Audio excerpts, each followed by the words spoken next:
இரண்டாம் உலகப் போரில் வெற்றி பெற்றதன் 70வது ஆண்டு விழாவை கொண்டாடும் விதமாக ரஷ்யாவில் பிரம்மாண்ட ராணுவ அணிவகுப்பு நடைபெற்றது. இதில் குடியரசுத் தலைவர் பிரணாப் முகர்ஜி உட்பட உலகின் முக்கிய தலைவர்கள் கலந்து கொண்டனர்.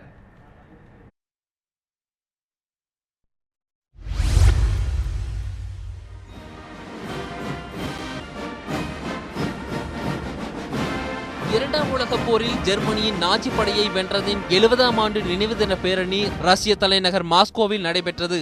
இதற்காக 1000க்கும் மேற்பட்ட ராணுவ வீரர்கள் கலந்து கொண்ட பிரம்மாண்ட அணிவகுப்பு நடைபெற்றது. செஞ்சதுக்கத்தில் நடந்த இந்த அணிவகுப்பில் ராணுவ வீரர்களும் ரஷ்யாவின் புதுமையான ராணுவ தளவாடங்களும் இடம்பெற்றன. இந்த அணிவகுப்பில் ரஷ்ய படைகளுடன் சேர்ந்து முதல் முறையாக இந்திய மற்றும் சீன படையினரும் கலந்து கொண்டனர். இதில் சில வீரர்கள் இரண்டாம் உலகப் போர் காலத்து சீருடைகள் அணிந்து அணிவகுப்பில் கலந்து கொண்டனர்.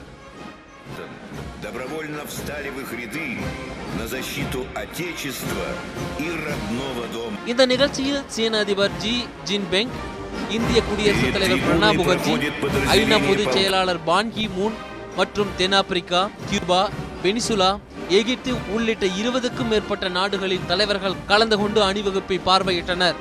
அணிவகுப்பை தொடர்ந்து போர் விமானங்களின் சாகசங்களும் இடம்பெற்றன.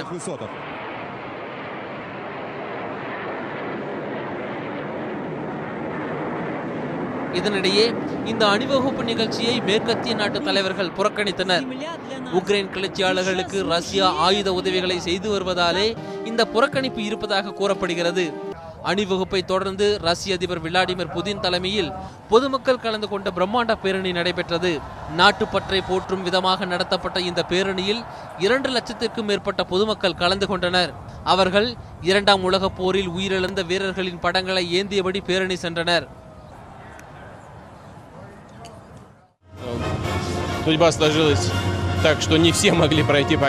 இரண்டாம் உலகப் போரில் கலந்து கொண்ட லட்சக்கணக்கான படை வீரர்களில் எனது அப்பாவும் ஒருவர் என்பதை பெருமையுடன் சொல்லிக்கொள்கிறேன். இந்த பேரணியில் இரண்டாம் உலகப் போரில் பங்கேற்ற எனது தந்தை உட்பட பல வீரர்கள் கலந்து கொண்டுள்ளதாக நான் உணர்கிறேன்.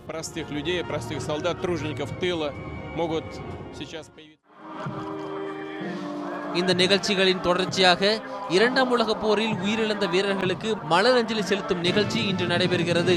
இதில் பேரணியில் கலந்து கொள்ளாத சில முக்கிய தலைவர்கள் கலந்து கொள்வார்கள் என்று தெரிவிக்கப்பட்டுள்ளது. பிரபாகரன், உலக செய்தி பிரிவு, நியூஸ் 7 தமிழ்.